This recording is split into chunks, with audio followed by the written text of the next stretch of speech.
পুলিশের বাপের সম্পত্তি? সোহরাওয়ার্দী উদ্যান কি ডিসি মাসুদের বাপের সম্পত্তি নাকি? আপনারা জানেন গতকালকে কি ঘটনা ঘটেছে, আপনারা দেখেছেন।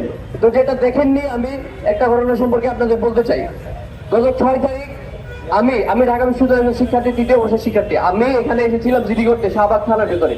ঠিক এই জায়গাটাতে পুলিশ আমাকে মারছে। আমার দোষ কি ছিল? আমি জিডি করতে আসছি থানায়, আমি জিডি করতে আসছিলাম, আমাকে কুকুরের মতো এখানে মারছে। আমার পকেটের ফোনটা, আমার ধার করা টাকায় কেনা, ওই ফোনটাকে চূর্ণ বিচূর্ণ করে ফেলছে পুলিশ।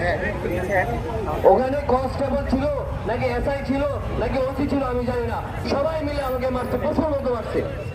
আমি কি করেছিলাম? আমি থানায় জিডি করতে আসছিলাম।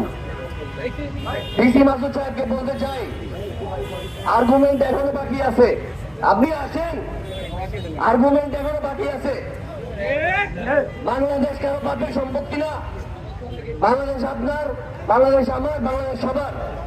এই দেশে থাকতে হলে সবাই মিলেমিশে থাকতে হবে। আপনি একা যেটা চাইবেন সেটা করতে পারবেন না। আপনি টিকটকে অনেক সেলিব্রিটি আসতেছেন, ফেসবুক রিলে আপনি খুব চাপাইতেছেন, ভাবতেছেন যে বিরাট বড় সেলিব্রিটি। এটা পুলিশের প্রফেশনালিজম হইতে পারে না। প্রফেশনালিজম আগে শিখতে হবে। এই থানার ভিতরে বসে থেকে, বসে থেকে এসব কন্ট্রোল করা যাবে না। ক্যাম্পাসে এসব দাদাগিরি চলবে না। ইতিহাস ভুলে যায় না। আপনারা যদি সহনশীল না হন, ইতিহাস ভুলে যায় না। ক্যাম্পাস থেকে আপনাদের লাঠি মেরে বের করতে আমাদের সময় লাগবে, শুধু সময়ের অপেক্ষা। আপনারা ভুলে যায় না ইতিহাস। ক্যাম্পাসটা আমাদের 40,000 স্টুডেন্টের বিপরীতে যায় আপনারা কিছু করতে পারবেন না। স্টুডেন্টদের প্রতি সহনশীল হন, বিচার করুন। 6 তারিখে আমার সাথে যে ঘটনা ঘটেছে, ওই ঘটনার পরে আমি 3 বার থানায় এসেছি। থানা থেকে কোনো ধরনের সহযোগিতা আমাকে করে নাই।